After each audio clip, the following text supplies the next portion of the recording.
이슈와 지역의 이야기를 꼼꼼하게 따져보는 시사터치 따따부따 지금 시작합니다. 자, 오늘 또 김경진 전 국회의원과 함께합니다. 안녕하세요. 네, 안녕하십니까. 네. 한 주 잘 보내셨죠? 예, 잘 보냈습니다. 그런데 요즘에 정말 사건, 사고가 참 많은 것 같습니다. 네, 맞아요. 지난 17일 경기도에서 그 글로벌 배송 업체라고 이제 할 수 있는 네, 쿠팡에서 큰 화재가 났었어요. 네. 경기도 이천 쿠팡 물류센터에서 어제 새벽 시작된 불이 지금까지도 꺼지질 않고 있습니다.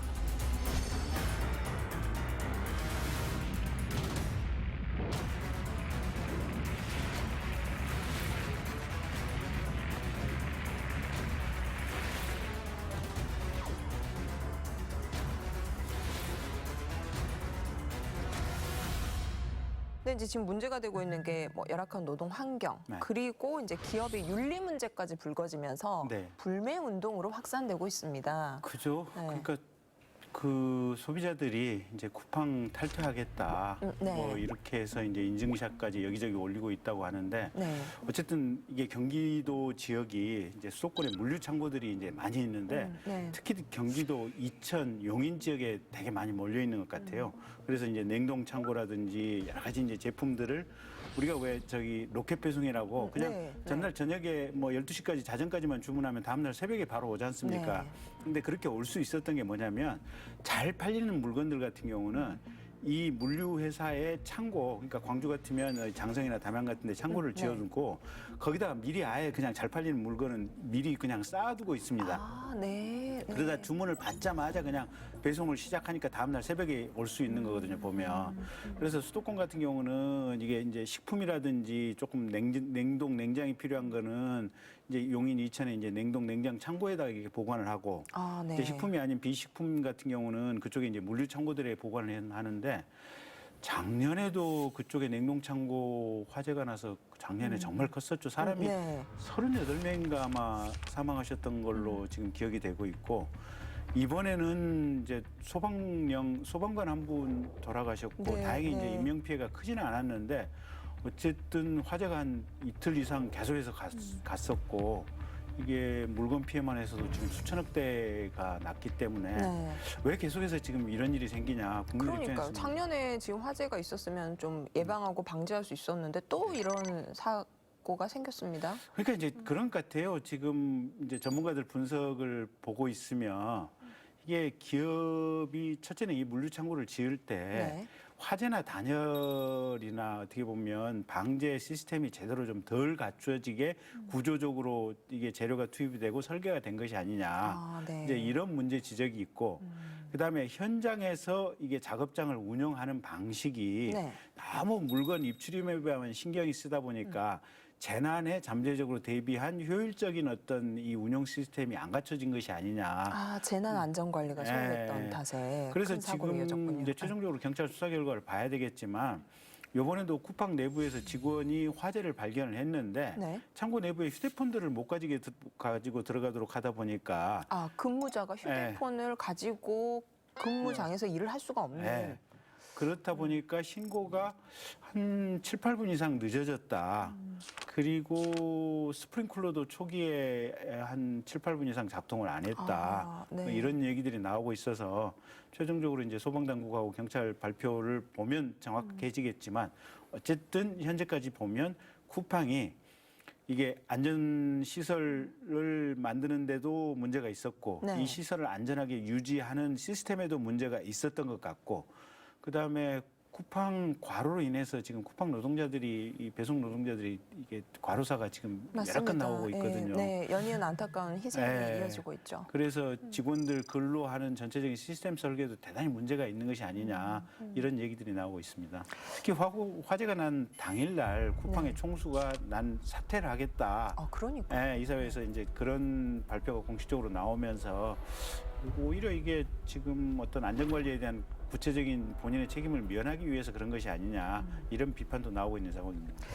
네, 자, 끊이지 않는 안전사고 도대체 무엇이 문제인지 오늘 저희 방송에서 주제 토크에서 보다 더 심도 있게 다뤄보도록 하겠습니다. 자, 지금까지 이슈 체크였고요. 본격적인 주제 토크 시작하도록 하겠습니다.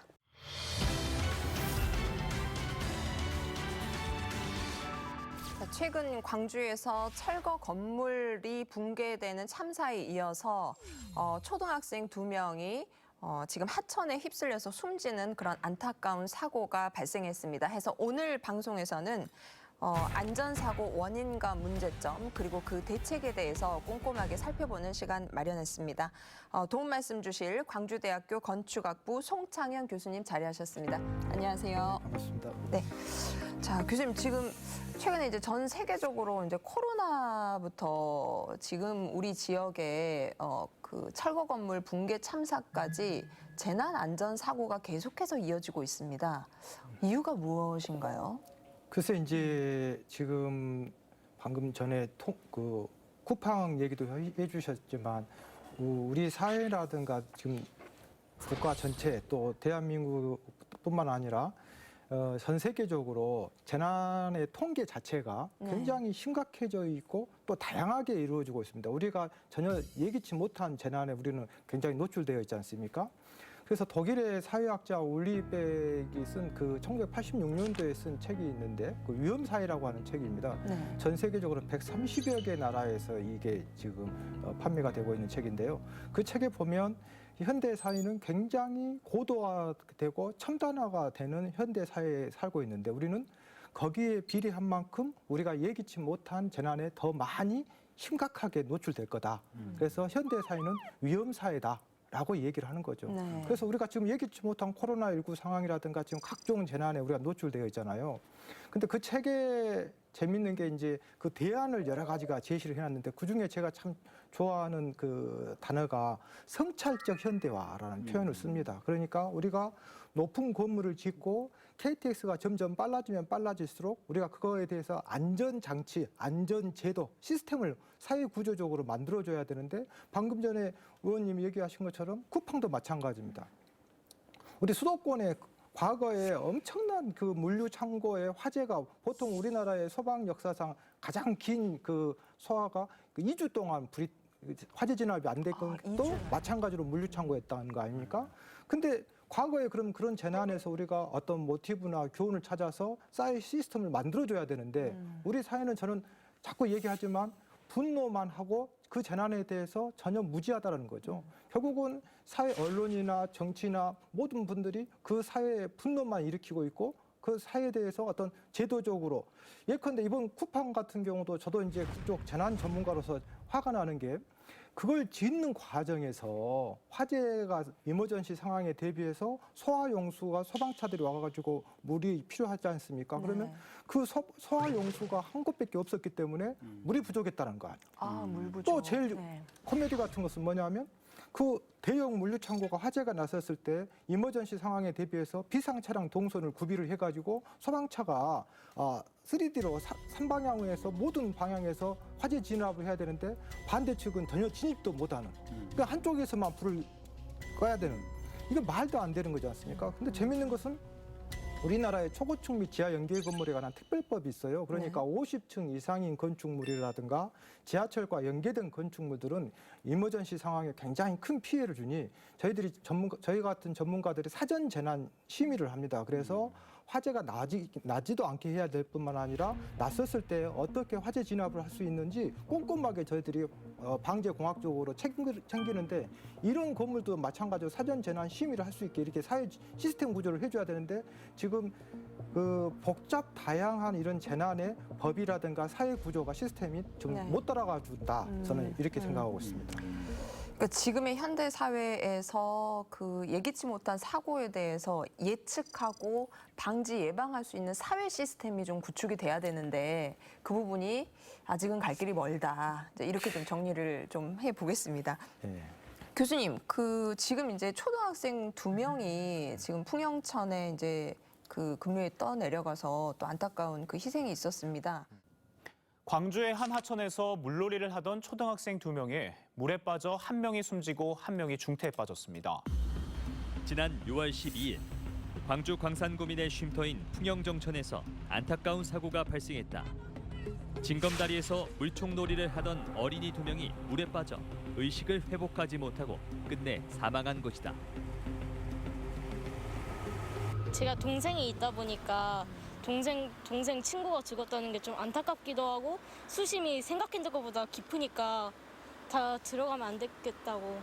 충격받았죠. 그 물도 깊지도 않았는데 그렇게 사고 나서 죽었다고 하니까. 근데 뭐 징검다리 있는데 여기가 물살이 세잖아요. 그것도 어떤 아줌마가 여기서 여기 막 휩쓸려가지고 죽을 뻔했거든. 옛날에? 아니 옛날 아니고 그 전에 작년에. 다 안전 불감증이죠. 이 정도는 괜찮겠지. 뭐 설마 이런 일이 있겠어라고 생각했던 부분들이 그냥 우리가 지나쳤던 부분들, 그것 때문에 일이 좀 더 커졌던 것 같기도 해요. 시민단체와 함께 문제의 사고 지점을 찾았다. 아, 아예 접근 금지로 해놨네요, 지금. 네, 이제 사고 나고 바로 이제 접근 금지하고. 평소 시민들이 자주 이용했다는 곳. 하지만 언뜻 보기에도 위험 요소가 가득하다. 근데 지금도 사실 보면은 이게 네, 징검다리가 잠겨 있죠. 그러니까 아마 어제 비가 조금 왔잖아요. 사실 어제 비는 비 양이 많지 않았어요. 그런데 이제 보시는 것처럼 징검다리가 물에 아예 잠겨 있잖아요.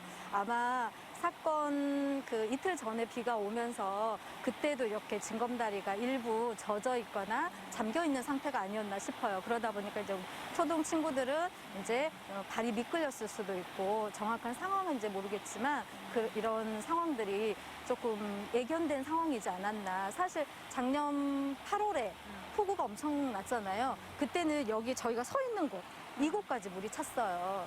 그래서 여기 하천이 조금 반듯하다고 하죠. 직강화가 많이 되어 있다 보니까 조그만한 비가 와도 바로 이제 징검다리나 이런 둔치에 물이 금방 차오르게 되는 상황들이 있죠.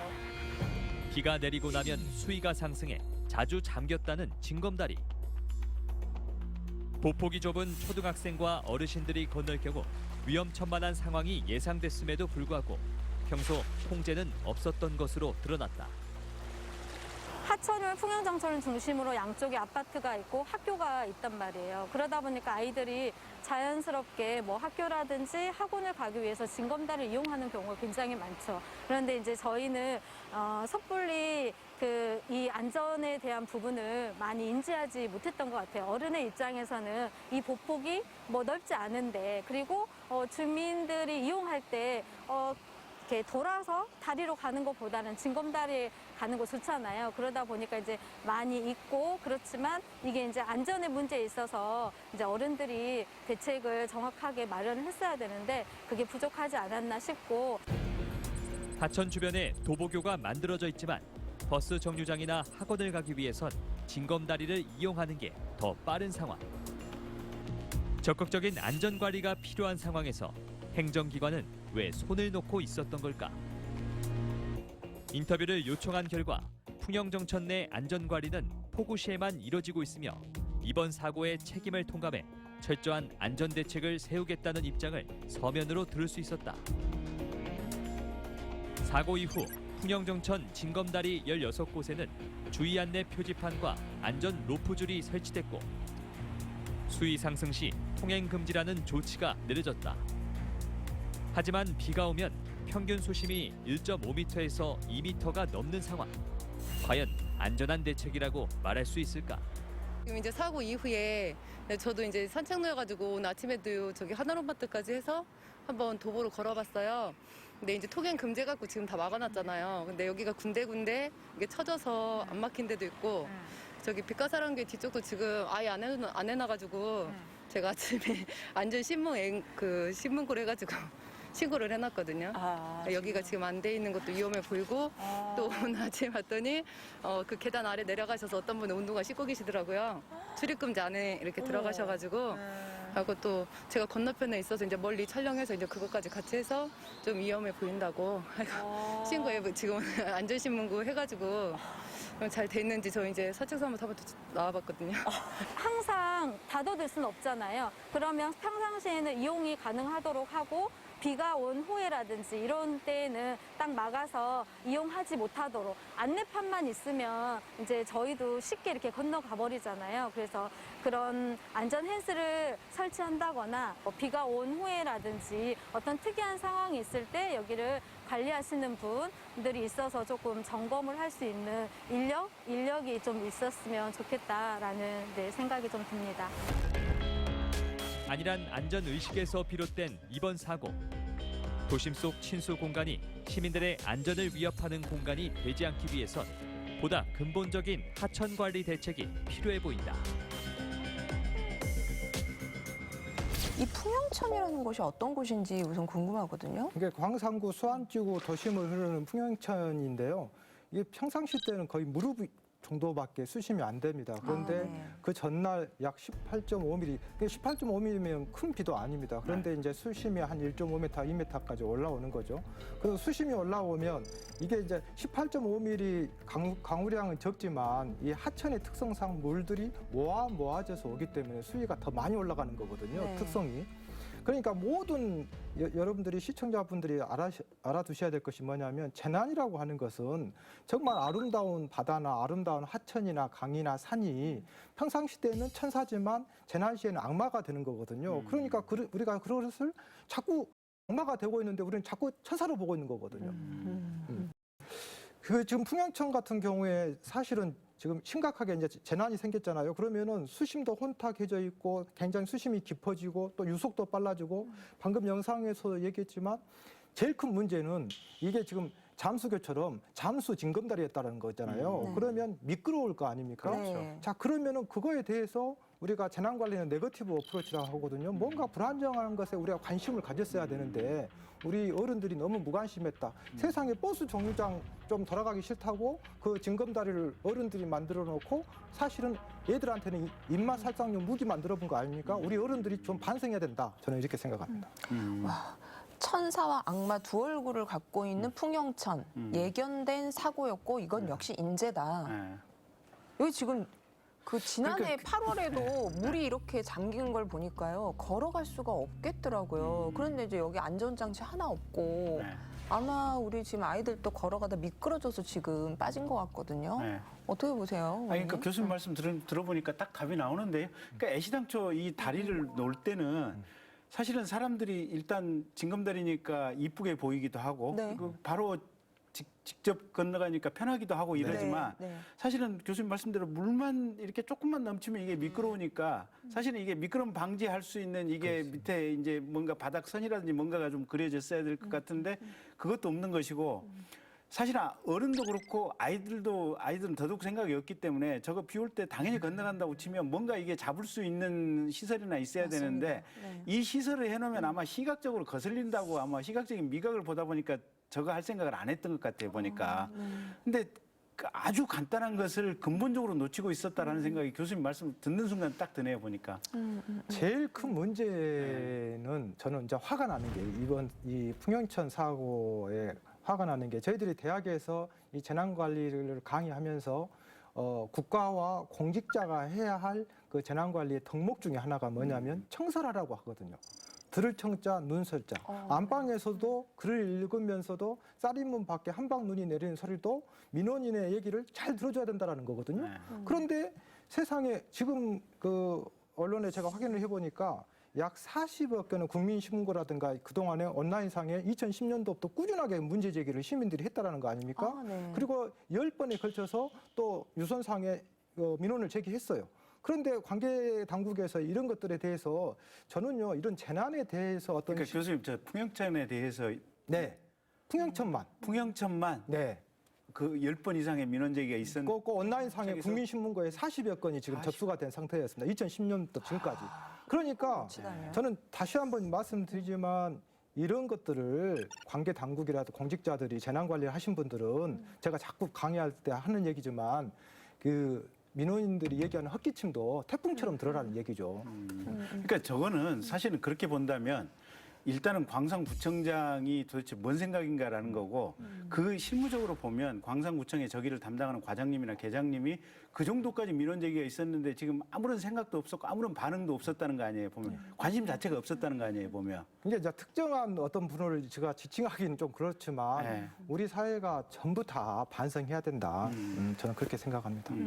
자, 그 이제 반성하는 차원에서 이거 이제 재발 방지를 해야 되지 않겠습니까? 네. 근데 지금 이제 보면은 말씀하신 것처럼 도심의 하천 같은 경우에 친수 시설은 잘 되어 있는데 이런 방범 또 방제 시설을 구축하는 것은 다소 미흡하다라는 그런 평이 있습니다. 네. 근본적인 또 원인은 이게 이제 뭔가요? 아까 전에 제가 얘기한 것처럼 이 천사와 악마라고 얘기했지 않습니까? 사실 도시에서 하천이 있고 강이 있다라는 것은 우리 시민들한테는 굉장히 큰 베니핏입니다. 어떤 장점이죠. 어떤 미관적으로 또 정서적으로 또 요즘에는 여름에 열섬 현상으로 굉장히 아스팔트나 콘크리트가 엄청나게 여름에 더워지지 않습니까? 도시는 더 뜨겁습니다. 그런데 네. 그것이 하천이 있고 이 강이 있으면 굉장히 그것을 식혀주는 그런 열섬 효과를 식혀주는 효과가 장점이 있지만 문제는 이제 악마가 된다면 예컨대 요즘에는 게릴라성 폭우, 국지성 폭우가 문제입니다. 이게 어느 정도 심각하냐면 우리 시청자분들도 정확하게 이해를 해주셔야 될 게요. 어느 정도로 악마가 돼버리냐면 우리가 2002년 혹시 태풍 루사 기억나신가요? 이 제주도 서귀포를 관통해서 구례 화엄사를 관통해서 태백산맥을 쭉 타고 가다가 강원도 강릉에서 이 장마전선이 오가지도 못하고 멈춰 있는 상태에서 동해에 따뜻한 그 해수면 온도 때문에 수증기가 공급되어 가지고 하루에 자그마치 870.5mm가 온 거거든요. 그러면 870.5mm가 일일 강우량이면 어느 정도냐? 우리나라 현재 지금 기록이거든요. 이게 어느 정도냐면 당시에 최근에 우리나라에 몇 년 동안에 연 강우량 1월 1일부터 12월 31일까지 강우량이 850mm 정도 되고 많았을 때가 1300mm입니다. 그러니까 1년치 올 비가 하루에 왔다라는 거잖아요. 어우, 야, 그러면 심각하네요. 그때 당시에 강릉 시민들 인터뷰하신 거 보면은 비가 아니라 양동이로 하루 종일 퍼부었다. 그러면 이런 국지성 폭우에 우리는 어떻게 대응해야 될 것인가? 우리가 한 번 좀 고민해봐야 되고 교육해봐야 되고 제도적으로 보완을 해야 되는데 자꾸 저는 지금 이런 하천이라든가 이런 것들이 과거에 뭐 10년 빈도, 20년 빈도 이거 아니거든요. 지금은 이미 30년 빈도, 100년 빈도로 지금 강원도에서 100년 빈도에 폭설이 왔어요. 30년 빈도에 폭설이 왔어요 하고 있는데 이미 재난은 그렇게 바꿔지고 있는데 패러다임이 우리 제도는 아직도 옛날의 재래형 제도를 갖고 있다는 거죠. 그럼 결국은 사회 시스템망이 전혀 재난의 유형을 따라가지를 못하고 있다. 지금 이제 시기적으로 장마철이 다가오잖아요. 네. 그러니까 또 갑자기 지금 큰 그 근심이 생깁니다. 근데 이제 교수님, 네. 지금 이제 기후 변화로 인해서 그런 어떤 이 악천후의 형태가 과거와는 상당히 다른데 네. 이 재난 시스템, 현재 시스템이 이걸 못 따라간다. 네. 그래서 지금 도심의 하천에도 지금 이런 방제 시설과 또 이제 방범 시설 이런 부분들이 당연히 소홀할 수밖에 없는 건가요? 그럼 어떤 대책이 좀 서야 제일 중요한 되나요? 것은 네. 방금 전에도 이 여러 가지 사고 이후에 이제 뭐 통행 제한도 하고 뭐 벨트도 만들고 이렇게 했다라고 하지 최근에 않습니까? 굉장히 분주하게 움직이고 있는 것 이게 같아요. 이제 저희들이 재난관리 제도의 예방, 대비, 대응, 복구라고 하거든요. 우리가 4단계로 저희들이 하는데 과거의 재난은 대응이라든가 복구 중심이었습니다. 근데 지금 전 세계 글로벌 스탠다드가 추세가 어떻게 되냐면 예방 중심으로 가고 있거든요. 근데 현대 과학 제도가 예방 중심으로 가고 있는데 사실은 다산 정약용 선생이 쓰신 목민심서에도 뭐라고 되어 있냐면 다산 선생님이 재난에 봉착해서 백성이 도탄에 빠져 있었을 때 의복을 나누어주고 식량을 나누어주는 목민관은 훌륭한 목민관이 아니다라고 하셨죠. 그러면 훌륭한 목민관은 누구냐 했더니 그 재난이 생기지 않도록 미리 예방하고 예찰하고 그 재난이 생기지 않도록 해주는 목민관이 훌륭한 목민관이라고 하는 거죠. 그러니까 지금 이런 사고가 난 이후에 저런 안전장치를 하는 것보다도 훌륭한 목민관이라면 훌륭한 사람이라면 당연히 그 재난이 생기지 않도록 해야 되는 거죠.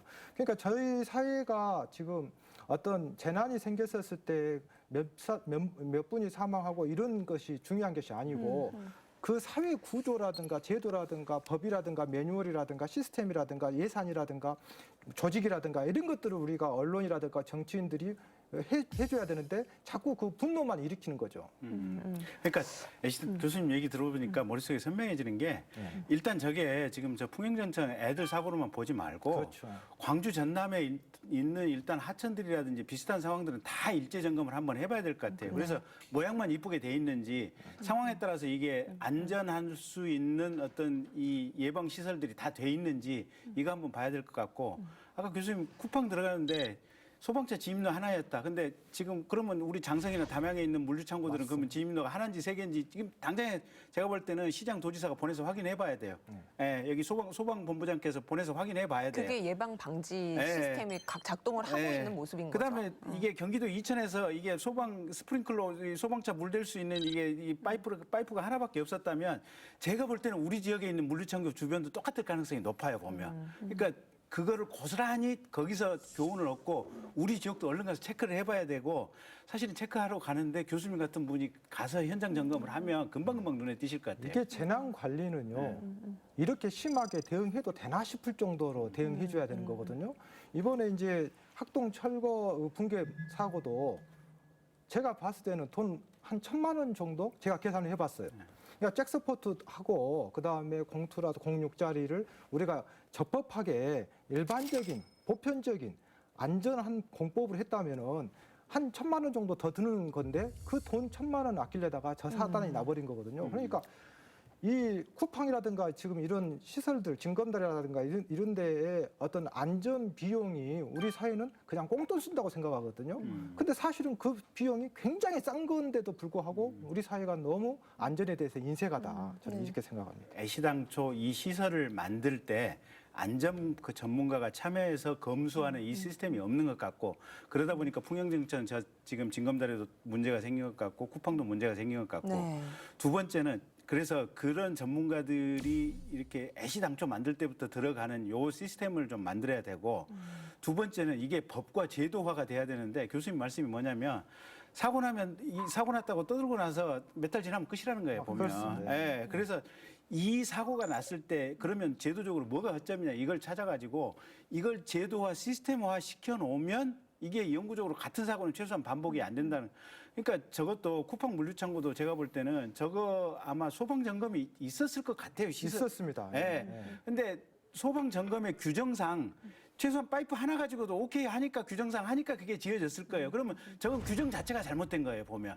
근데 사실은 규정이 잘못됐으면 교수님 같은 전문가들이 보고 소방서에서도 얘기를 하고 국회에다도 얘기를 하고 사실은 국토안전부에다도 얘기를 해서 이거 규정 자체가 잘못됐으니까 뜯어 고쳐야 된다라고 얘기를 할 수 있었어야 되고 네. 이번 사고가 난 김에 또 규정을 뜯어 고쳐야 되는데 사실은 정부에서 지난번 세월호 이후에 뭐 무슨 사고 없는 정부 만들겠다 그러지만 실은 구체적으로 현장에서 이 이행은 안 되고 있다. 이게 지금 교수님 말씀의 핵심인 것 같아요. 맞습니다. 그러니까. 예, 정확하게 보셨습니다. 이게 원래 안전하려면은 비용이 많이 들고 안전하려면은 시간이 많이 필요하고 안전하려면은 불편합니다.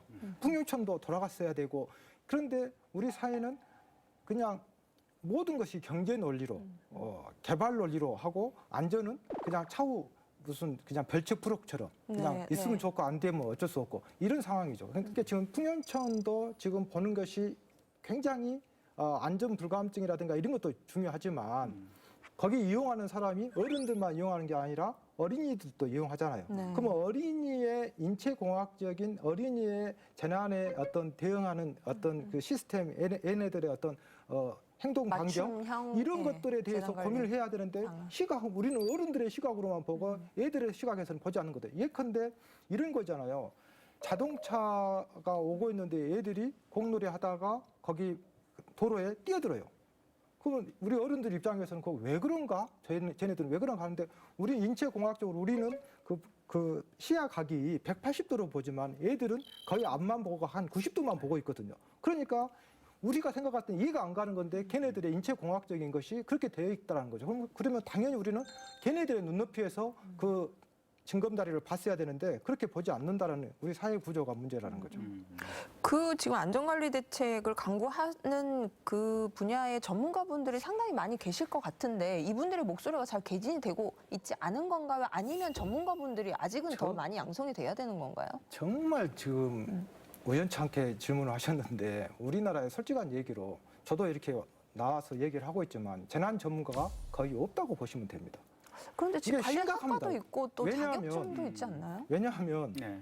이게 외국에는 있는데 우리나라에는 없는 학문이 아직 완성이 안 된 분야가 이 재난 분야입니다. 예컨대 외국에는 있는데 우리나라는 없는 예컨대 재난윤리라는 외국에는 에틱스 오브 디제스라는 학문이 있어요. 근데 우리나라는 없어요. 예컨대 재난 시에 정치인들이 해야 할 덕목, 언론인이 해야 할 덕목, 외국에서는 그런 것이 학문으로 정립이 돼서 가르치고 있거든요. 근데 우리는 안 가르치고 있기 때문에 2015년도에 왜 경주 마우나 리조트 붕괴됐었을 때 네. 당시 언론사들이 어떻게 됐습니까? 마우나 리조트 취재하려고 경사진 곳에 차를 겹겹이 네, 쌓아놓으니까 네. 이머전시 상황이 비상 차량이 못 들어가가지고 더 많은 피해를 줬다는 거 아닙니까? 그러면 취재가 먼저냐? 생명 구조하는 것이 먼저냐? 또 포항 지진이 발생했었을 때 정치인들이 그때 당시에 아마 5개 당했던 걸로 알고 있는데 그 정치인들이 자꾸 가가지고 하니까 거기 복구하려고 하는 노란색 민방위복 입은 공직자들이 복구해야 할 상황에 그거 의존하다가 세월 다 갔다는 거 아닙니까? 그래서 저는 이런 재난 시에 정치인들이 해야 할, 또 청와대가 해야 할 일, 또 언론이 해야 될 게, 어른이 해야 될 이런 에티켓들도 있어야 되고요. 경주 지진이 발생했었을 때 이 행정안전부에서 뭐라 했냐면 피해를 기와장 몇 장 깨지고 6명 부상했다. 이게 이제 피해 상황이거든요. 근데 실제 상황은 어땠습니까? 9월 달에 지진이 발생하니까 9월, 10월 달에 어떻게 돼요? 수학여행이 와가지고 호텔이라든가 식당이라든가 택시라든가 1년치 벌 돈을 그때 벌어야 되는데 실질적인 재난은 그 지역 경제 파탄이었다는 거 아닙니까? 그러면 외국에서는 그래서 재난 경제라는 학문이 있어요. 그런데 우리는 그런 학문이 없으니까 아주 근시안 쪽으로 피해를 보는 거잖아요. 그러니까 가장 조금 예를 들었지만 저희들이 그 재난을 바라보는 시각이 너무 근시안적이고 작은 시야를 갖고 있다. 여러 가지 방면으로 이게 지금 독일 같은 경우라든가 영국이라든가 그 재난을 보는 방향들이 다 틀리거든요. 우리 어린이 안전 같은 경우에 우리는 어린이 안전을 어떻게 바라보고 있냐면 처음에는 우리 어린이 안전이 어디가 있었냐면 산자부에 있었습니다. 우리 의원님도 아실런가 모르겠습니다. 그러니까 우리나라에서 어린이 안전을 바라보는 시각이 볼트너트, 기계 부품 이거 안전하시는 거는 산자부에서 갔다는 거 아닙니까? 그러다가 저희들이 이제 시민사회단체라든가 교수진들이 자꾸 문제 제기를 하니까 지금 이제 행정안전부로 왔는데 그럼 외국은 교수님 어떤 부처에 있습니까? 어린이 안전 다루니까 당연히 교육부죠.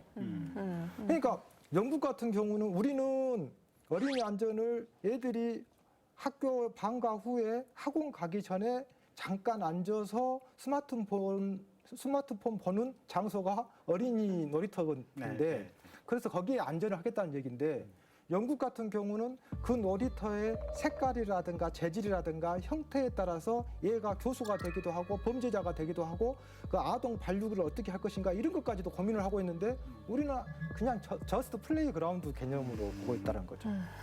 어쨌든 교수님 광주시청이나 전남 도청에 가셔서 각 북과별로 돌아다니면서 강의를 다 한 번씩 해주셔야 될 것 같은데. 아닙니다. 그러니까 지금 전 사회적으로 이 재난과 안전관리에 대한 인식 개선과 네. 그리고 또 제대로 된 교육 네. 그리고 고도의 전문성을 갖고 있는 전문가들이 지금보다 훨씬 더 많이 배출이 돼야지만 사회 안전망이 구축이 될 수 있다. 이렇게 지금 정리를 해봐도 되겠죠? 저는 이제 재난 안전을 오래 하면서 제가 이렇게 결론 내린 게인데 안전을 하려면 첫 번째는 진정성이 있어야 되거든요. 네. 정말 생명, 휴머니즘, 어떤 인본주의, 사람의 생명이 소중하다는 그런 진정성이 있어야 되고 두 번째는 전문성이 있어야 됩니다. 우리가 축구에도 룰이 있는 것처럼 네. 재난도 마구잡이로 하는 게 아닙니다. 재난도 어떤 예를 들어서 이 지금 KBC에 예컨대 뭐 그럴 리 없겠지만 화재가 났다. 그러면 제일 먼저 소방차가 와가지고 긴급구조 통제단이 되고요. 부단체장 그래도 화재 진압이 안 된다. 부단체장이 와가지고 여기서 텐트 치고 통합지원본부를 가동합니다. 그래도 안 되면 지역재난대책본부인 광역시장이 이제 지대본을 가동하는 거죠. 그래도 불이 안 꺼진다. YTN 뉴스 계속 터진다. 그러면은 이제 중앙재난대책본부가 가동이 되는 거지 않습니까? 그러니까 재난도 이런 법과 매뉴얼이 있고 그것이 바로 룰인데 우리는 그런 것들을 공부를 하지 않는 거죠. 지금 예컨대 이런 매뉴얼 얘기하는데 우리나라에 지금 매뉴얼이 혹시 몇 개 정도 되는지 아세요? 재난 관련된 모르겠습니다. 매뉴얼이. 그러니까 청와대에서 하고 있는 표준 매뉴얼이 있고 중앙부처에서 하는 실무 매뉴얼이 있고 현장에서 이렇게 조치가 될 때마다 쓰이는 행정안전부에서 공식적으로 이게 인증해주는 매뉴얼이 있는데 그 현장 조치 행동 매뉴얼이 재난 유형별로 있거든요. 자그마치 8,500개 정도 됩니다. 그러면 이게 많은 거냐 적은 거냐? 적은 겁니다. 또 일본은 더 많습니다.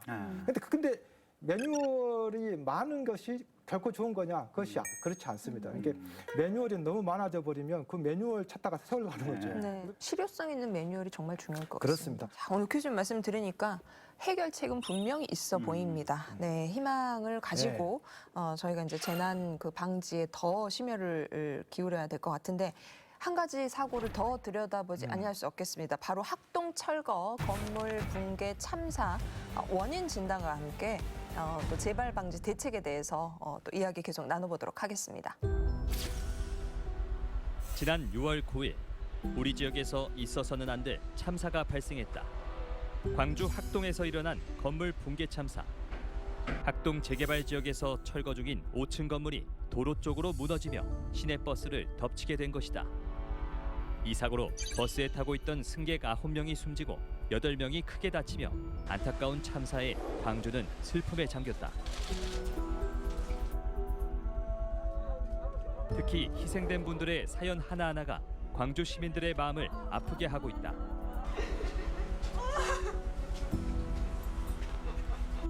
내가 이쪽에서 한 30몇 년 이렇게 살았잖아. 너무 마음도 아프고. 버스 차선 한 칸만 물렸어도 이런 일이 없을 거 아니에요. 그 어린 학생도 너무 애처롭고 안타깝고 그러네요. 부모의 마음으로. 사고 당일 전조 증상이 있었던 것으로 알려졌으나 사고 방지를 위한 안전 대책이 제대로 이루어지지 않아 문제가 되고 있다. 사고 당일 차량 블랙박스 영상. 사고 지점 100m까지 교통 통제는 전혀 이루어지지 않았다. 그러나 건설 관계자는 전혀 다른 주장을 펼쳤다.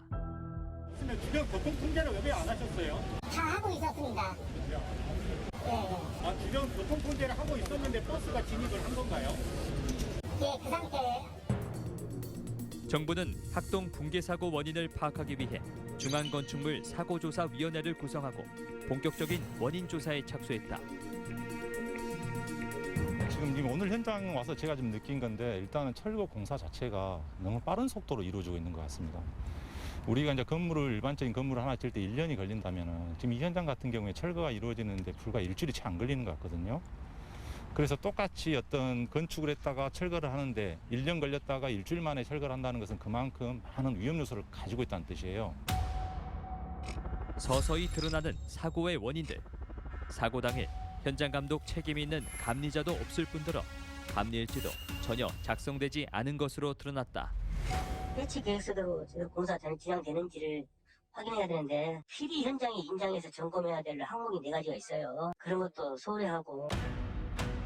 경찰은 이번 사고와 관련해 붕괴 원인을 업체 선정과 관리 감독의 문제로 초점을 맞추고 있다. 한솔기업과 다원 ENC가 현대산업개발과 재건축조합의 1차 하도급 업체였으나 일반 건축물과 성면 철거 계약 모두 재하도급 형태로 백솔건설에 준 것이다. 심지어 백솔건설의 경우 지난해 설립된 지역 신생회사로서 대표를 포함한 직원이 2명이 사실상 1인 업체에 불과하지만 한꺼번에 건축물과 성면 철거 작업을 모두 맡았다. 그러나 원청인 현대산업개발은 불법 재하도급이 이뤄졌는지 몰랐다며 선을 긋고 있는 상황.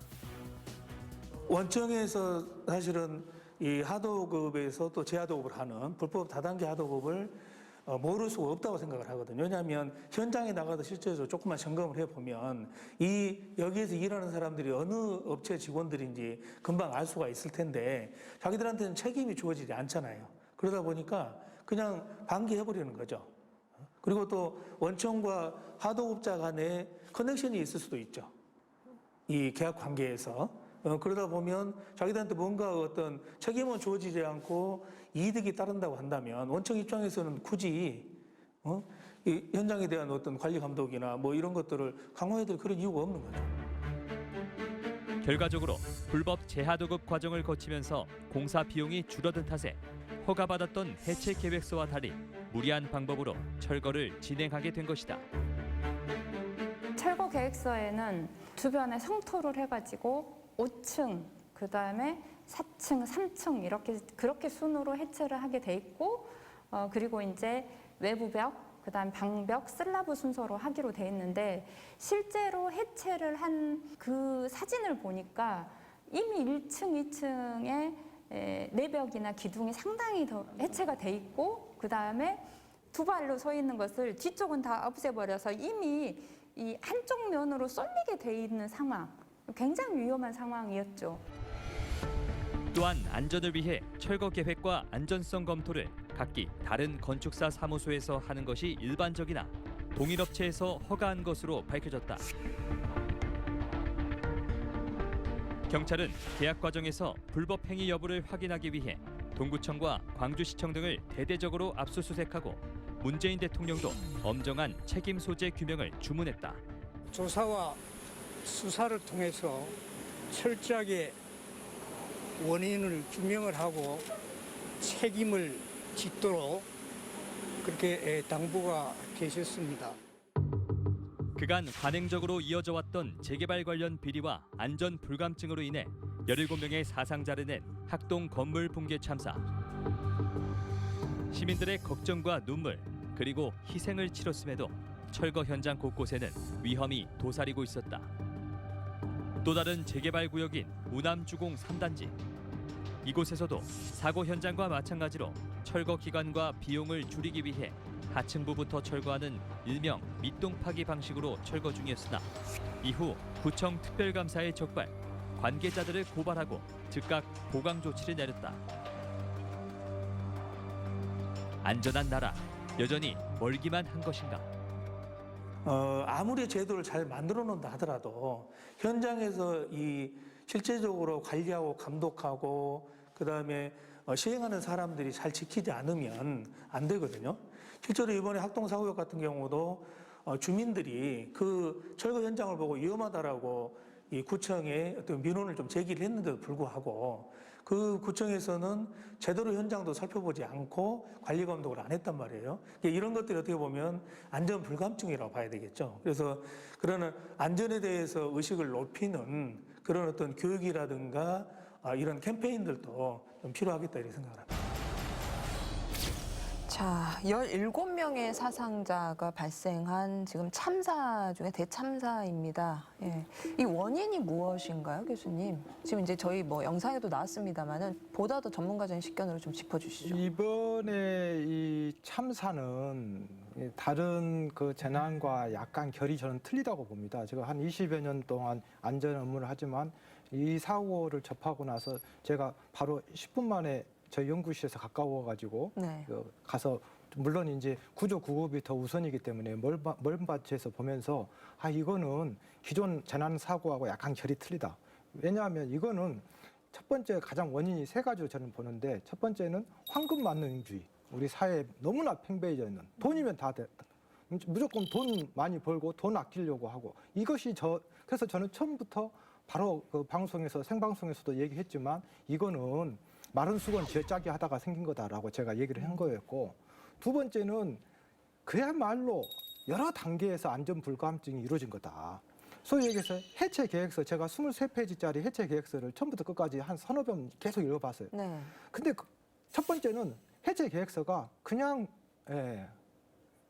그냥 보여주기식 그냥 격식상 그러니까 현장의 어떤 문제점, 바로 인근에 인도가 있고 버스 정류장이 있고 이런 것들을 감안한 공법이 아니고 그냥 마른 수건 쥐어짜려면 당초에 약 50여 원에 계약을 했는데 하도급에 재하도급 하다 보니까 당초에 스탠다드한 금액의 30%에 50여 원이 10몇억 원에 한다면 당연히 우리가 아까 전에 어떤 분 얘기하셨지만 구조적으로 무슨 안전 어떤 이런 얘기를 하시고 자시고 할 필요가 없는 상황 아닙니까? 그러면 그런 것들을 우리 사회 안전 시스템이 뭔가 크로스 체크를 해주는 어떤 시스템, 사람이 바뀌더라도 시스템만 법제도만 제대로 됐으면 또 괜찮았을 텐데 그 중간에 그 구청 공무원이 순환보직 아닙니까? 그런데 그런 허접한 이를테면 해체 계획서가 현장 적용성도 없고 안전성도 없는 해체 계획서가 오면 크로스 체크를 해서 안 된다, 보완해라라고 해야 되는데 5월 15일 날 접수하고 25일 날 허가가 나갔다는 거 아닙니까? 그런데 우리 이런 해체라든가 재난 전문가들이 한 번쯤은 크로스 체크할 수 있는 서울 같은 경우는 철거심의위원회가 있거든요. 네. 조례를 만들어가지고. 근데 광주광역시는 그런 조례가 없으니까 구청 공무원이 순환 보직인 약 20대, 30대 젊은 그 주무관이 그냥 오케이 하고 허가를 해준 거 아닙니까? 자, 그러면 그것도 좀 잘못됐다면 공사하는 과정에서 감리 이 전문가가 또 마찬가지로 문제 제기를 해서 여기는 바로 주변에 좀 인사사고가 날 수 있으니 공법 선정이 좀 바꿨으면 쓰겠다. 뭐 이런 것들이 돼야 되고 또 관계 당국은 이런 문제점들을 검찰에서 하겠습니까? 경찰에서 하겠습니까? 그래서 행정안전부에서 17개 광역시도에다가 안전감찰제를 만들어놨습니다. 그래서 이런 구조적인 문제들을 검찰이라든가 경찰에서 못하니 이런 것을 전문성을 가지고 그런 어떤 것들을 적출도 하고 예찰도 하고 뭐 예방도 하고 뭐 문제 제기도 하고 해라라고 했는데 지금 광주광역시는 팀장 포함해서 3명이라는 거 아닙니까? 그러면 과연 광주광역시 전체의 이런 각종 자연재난이라든가 철거 현장이라든가 어떤 징검다리와 같은 이런 위험 시설물들을 전부 예찰해가지고 과연 서너 명에서 할 수 있겠느냐. 굉장히 저는 의문시 되는 거죠. 지금 뭐 명쾌하게 지금 원인을 이제 진단을 해 주셨고요. 제가 이제 뭐 연이어서 좀 더 자세히 좀 여쭤보도록 하겠습니다. 한 가지 더 지금 이제 경찰 수사를 하는데 지금 압수수색 한 20곳 정도를 했어요. 그래서 지금 불법 제하도구 그리고 또 정관계 로비, 조폭설 보니까 이거 완전히 그 철거판의 복마전이라 해도 과언이 아닐 정도로 지금 뭐 계속 나오고 있습니다. 이에 대해서는 어떻게 바라보십니까? 일단 우리 지역 광주가 굉장히 부끄럽게 됐죠. 네. 그러니까 이 교수님 말씀대로 아예 기본이 안 돼 있는, 그러니까 뭐가 사고가 있다고 하더라도 이건 그냥 조그마한 실수가 커졌다 이렇게 볼 수 있는 게 아니고 아예 기본적인 원칙도 안 돼 있는 이게 사고가 처음부터 날 수밖에 없었던 이런 지금 상황이다 보니까 참 어디서부터 첫 단추가 지금 이렇게 잘못 깨진 거예요? 모든 데 다 걸려 있죠. 모든 데 그러니까 다. 재개발을 하기 위한 그 시작점부터. 아니 재개발이야 당연히 해야 되죠. 근데 재개발을 하면서 아까 말한 대로 원리 원칙대로 정상적으로 원청업체가 하든지 아니면 이게 하청업체가 재하청 안 가고 최소한 하청업체 정도만 했다고 하더라도 별 문제가 없었을 거예요. 근데 그 교수님 말씀대로 이게 이 실제 현장에서 집행하는 저 철거 업체에서는 도저히 수지 타산이 안 맞는 상태로 낙찰을 받다 보니까 거기에 무슨 안전시설을 어떻게 하며 이게 사람을 공기를 어떻게 길게 하며 이게 불가능했다는 거 아니겠습니까? 근데 공무원 입장에서 보면 이게 이런 철거 계획서가 문제가 있는지를 볼 능력 자체가 없는 거예요, 보면. 전문성이 없고. 그러면 타 지역 같은 경우는 전문가들을 통해서 이 부분을 대해서 걸러낼 수 있는 시스템이라도 됐고 그 시스템이 작동이라도 했는데 우리 지역에는 그 시스템조차도 없고 이런 철거가 지금 광주 시내 도처에서 그대로 지금 반복되고 있다는 거 아니겠습니까? 그러니까 모든 분야에 다 걸쳐 있다. 거기다가 그 주범이라고 추정이 되는 분은 지금 미국으로 그냥 나타나가지고 언제 돌아오겠다는 얘기도 없는 거 아니겠습니까? 보니까. 그러니까 총체적인 부패다 이렇게 봐야 될 것 같습니다. 제가 좀 약간 첨언을 좀 드리면 이제 의원님하고 이제 결이 좀 비슷하지만 약간 다른 측면에서 조금 부연 설명을 좀 드리면 우리 국민들이 잘못 알고 있는 게 뭐냐면 각종 재난 사건 안전 사고에 대해서 노란색 민방위복을 입고 있는 공직자들에 의해서 내 생명과 재산이 보호될 거라고 생각하시는 것이 매우 잘못된 착각이거든요. 그런 의존도가 있죠, 분명히. 근데 실제로 2011년 동일본 대지진 때요. 그때 당시에 쓰나미가 발생하고 그다음에 온전히 방사선이 누설이 되고 난리가 났잖아요. 그때 죽다 살아난 사람들을 저희들이 설문조사를 했더니 일본의 소방청이라든가 일본의 공직자에 의해서 생존된 사람은 단 1.7%였고 98%는 시민 스스로 생존했고 시민에 의해서 생존된 거거든요. 전 세계 지금 재난안전 어떤 제도라든가 추세가 뭐냐면 시민 주도형 재난관리로 바꿔주고 있습니다. 그런데 우리는 지금도 관주도형 재난관리죠. 예컨대 이번에 지금 코로나19도 마찬가지예요. 지금 코로나19가 질병관리청에서 한 겁니까? 노란색 민방위복을 입고 있는 지자체장들이 한 겁니까? 사실은 시민들이 사회적 거리두기하고 시민들이 마스크 쓰고 시민들이 위생을 하고 그다음에 뭐 4인이니 8인이니 이걸 지켜줌으로 인해서 이겨내고 있는 거잖아요. 그러니까 지금 내 생명을 지키는 안전 나 스스로 책임을 져야 된다. 이제 그 말씀 주신 것 같은데, 그러니까 이 지금 이제 그 건물 철거를 하는 것과 관련된 지금 뭐 업체뿐만 아니라 뭐 조합원들 그리고 시민들도 다 함께 이 안전에 대해서 좀 예의주시하고 예민하게 이걸 지키기 위해서 노력을 했었어야 되는데 그 부분도 좀 부족했다라고 말씀을 주신 것 같은데 요거 한번 좀 짚고 넘어갈게요. 철거 계획서 제출에 대해서 이제 문제 제기하셨는데 2년 전에 서울 잠원동에서 큰 사고가 나서 이후에 이제 제정된 법인데 이것에 의거하면은 철거 계획서를 제출하는 게 의무화가 돼 있어서 제출을 받았으나 지금 이거 뭐 거의 제대로 작동이 되지 않은 것 같습니다. 이 문제는요, 재난을 몰라서 만든 그 소위 이 탁상 정치하신 분들이 그런 어떤 재난을 몰라서 만든 법률이다. 법이에요. 무슨 얘기냐면 쉽게 설명해서 비행기 사고는 중요하고 오토바이 사고는 안 중요하냐. 똑같은 사망자가 발생했을 때 어떤 것이 그러면 빈도는 어떤 비행기 사고가 더 추락이 더 많냐, 오토바이가 더 많냐. 그러니까 재난을 바라보는 시각이 잘못됐다는 거죠. 건축물 관리법에 보면 저런 해체 사고가 자꾸 발생되니까 잠원동 사고라든가 용산 사고, 서울 시내에서 자꾸 사고가 났거든요.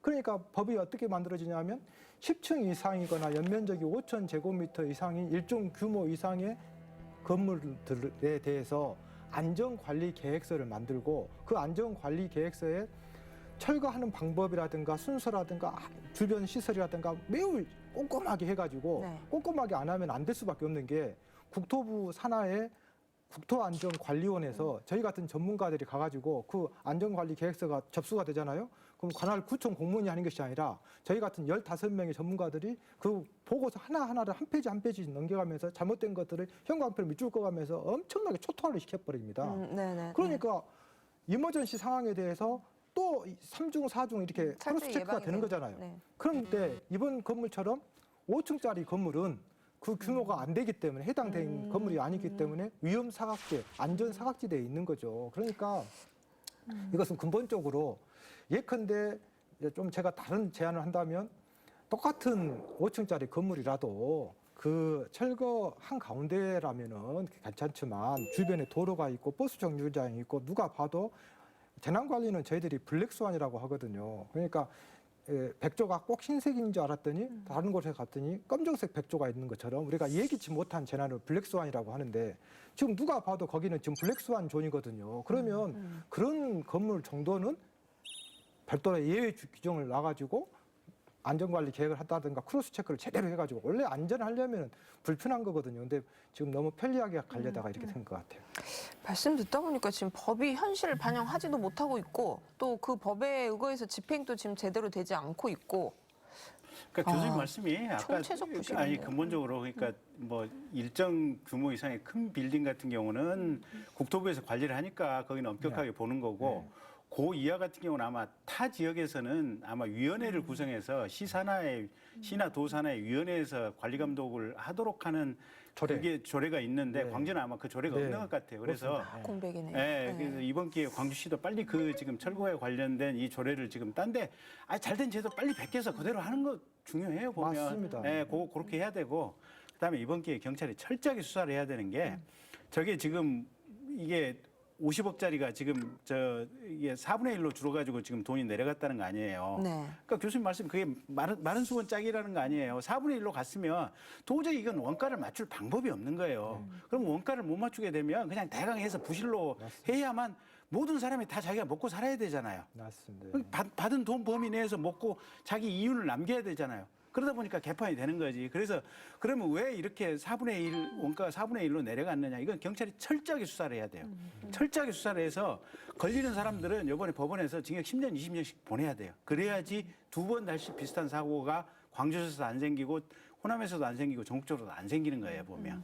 지금 지금 사고가 발생한 곳이 학동 사지구. 근데 지금 이제 미국으로 도피한 그 일당이 학동 3지구에서도 유사한 그런 그 범법 행위를 해서 또 실형을 선고받고 지금 복역을 한 것으로 알고 있거든요. 그러니까 이제 그런 구체적인 내용은 경찰 수사에 맡겨야 되는데 어쨌든 이게 옛날에 그랬어요. 그 옛날에 조선시대 이 조선왕조 실록을 읽어봐도 어떤 사고가 하나 생기면 하늘이 계시를 하는 거라고 그랬어요. 이게 뭐냐면 이 사건 자체가 하나의 단발이 아니고 이와 비슷한 구조적인 문제가 도처에 있기 때문에 이게 터졌다라고 왕은 생각을 해야 되고 그래서 이게 일반적으로 관통되는 공통적인 문제가 뭐냐 이걸 찾아내는 것이 정치 지도자와 이게 행정 관료와 대통령과 장관의 역할이에요 보면. 근데 잠원동에서 생겼으면 이게 잠원동에서 끝나냐? 이거 아니잖아요. 당장에 지금 1년 만에 한 3년 만에 광주에서 또 터지는 거 아니에요, 보면. 그러니까 아까 말했던 대로 서울에서 이게 조례가 생겼으면 광주에서 얼른 베껴오고 광주에 생겼으면 또 전남에 있는지 없는지 모르겠고 이제 부산 경남에 있는지 없는지 모르고 전국적으로 이게 하도록 내려주는 것이 지금 중앙 정부의 역할에 보면 그게 안 된 거예요. 그러니까 그런 것들을 잘 찾아야 되고 어쨌든 비슷한 사례의 어떻게 보면 돈 뽑아먹는 이런 행태들이 비슷하게 많은 재건축 조합들에게 있을 거예요. 그걸 얼마만큼 수사를 담당하는 수사기관에서는 또 이게 행정을 담당하는 행정기관에서 이걸 해내느냐 이게 관건이죠 보면. 지금 뭐 2년 주기로 이런 참사가 일어나고 있는 것 같아서 올해를 기준으로 2년 뒤에는 절대 이런 일이 다시는 발생해서는 안 될 텐데 걱정은 됩니다. 그래서 아까 교수님 얘기하셨잖아요. 그때 사고 났을 때만 시끄럽고 6개월만 지나면 아무 생각 없이 또 그냥 태연하게 있다가 또 한 3, 4년 지나면 또 비슷한 사고 크게 나고 지금 그게 계속 반복이라는 거 아니에요? 저게 제가 지금 제일 분노하는 건데 그러니까 수없이 저희들이 제가 그동안에 여러 방송이나 언론에서 이런 문제 제기를 자꾸 하지만 그때만 제가 그날 그 학동 사고 난 다음 날 그 목요일인가요? 수요일인가? 그날 한 500통 전화를 받았어요. 그리고 지금은 전화 그냥 입술만 졌지 그 다음에는 조용해져 버리는 거죠. 그러니까 저희들이 지금 재난관리를 할 때 과학적이고 항구적인 대책을 자꾸 우리가 수립을 해줘야 되는데 지금 일단은 건축물 관리법의 이 해체에 관련된 법 자체가 아주 불완전한 상태이기 때문에 서울시 같은 경우는 조례를 만들었고 서울시 같은 경우는 철거위원회도 만들고 여러 가지 크로스 체크를 해놓으니까 아까 전에 제가 얘기했잖아요. 안전하려면 불편하다고. 그런데 서울시에서는 해체하신 분들이 서울시에서는 해체 못 해먹겠다 할 정도로 굉장히 너무 꼼꼼하게 하니까. 근데 다른 경기도라든가 다른 지역에서는 저는요, 이 지금 그 전 세계적으로 구도심의 노후화 또 모든 시설물들이 우리나라도 마찬가지로 60년대, 70년대에 지어진 것들이 지금 할머니, 할아버지가 다 되어가고 돌아오고 있잖아요. 그러면 이것이 쓰나미처럼 밀려올 건데 관련된 법제도가 충분히 그거에 대응해줘야 되는데 너무 지금 무방비한 상태다. 네. 바야흐로 도시재생, 도시재개발의 시대라고 해도 과언이 아닌 지금 이런 상황에서 아무리 사회 안정망 시스템을 잘 갖춰도 그 재난을 방지하는 것이 역부족일 수 있겠다는 생각 들거든요. 그런데 우리 사회는 여전히 안전 불감증을 갖고 있는 것이 사실입니다. 어느 정도 좀 심각하고 이것을 위한 해결 방안도 좀 조목조목 좀 따져서 말씀해 주시면 좋을 것 같아요. 네. 지금 도시에 저는 지금 아파트 수비 이건 재난이다. 이게 도시의 정체성 있잖아요. 도시의 정체성이 굉장히 중요한데 도시라고 하는 것은 저는 좋아하고 뭔가 모든 것이 균형감이 있고 그다음에 다양성을 인정해야 된다고 생각합니다. 그러니까 아파트도 있어야 되겠고 또 주택도 있어야 되고 과거의 주택도 있어야 되고 현재의 주택도 있어야 되고 미래형 주택도 도시가 어떤 예견이 되어줘야 되는데 지금 광주는 노후화만 되면 무조건 철거 해체야, 재개발 이런 논리로 가버리면 미래 세대는 광주의 과연 정체성은 뭐냐? 우리가 스페인의 바르셀로나 간 이유가 뭐죠? 사실 스페인의 바르셀로나 가면은 인구도 얼마 안 되지만 사실은 가우디가 지어준 연립주택 하나, 성당 하나, 그리고 공원 하나 이거 보고 오는 거 아닙니까? 그때 그거 보려고 저는 2번이나 간 거거든요. 그럼 광주광역시에 그런 대표적인 어떤 헤리티지 빌딩이라든가 랜드마크적인 건축물이라든가 어떤 관광 상품이 있느냐?